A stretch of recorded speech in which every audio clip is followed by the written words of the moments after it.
अस्सलामुअलैकुम सामीन। 11 जुमादल ऊला की तारीख़ शुरू हो चुकी है, 13 नवंबर है।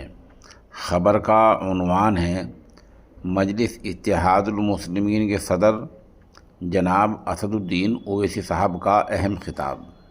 एक है तो सेफ है, कामकाज कुछ है ही नहीं, खाली दिन भर डायलॉग लिखते रहते हैं। मैं तो कहूंगा कि बंबई की फिल्म इंडस्ट्री को नरेंद्र मोदी को हायर कर लो, अच्छे डायलॉग लिखते हैं, होता ही है उनका काम। मगर मकसद क्या है मोदी के बोलने का? एक किसको करना चाह रहे मोदी? तुम एक नहीं होगे। मोदी किसको एक करना चाह रहे, सोचो। किसको मोदी एक करना चाह रहे? क्या मोदी देश को एक करना चाह रहे? नहीं।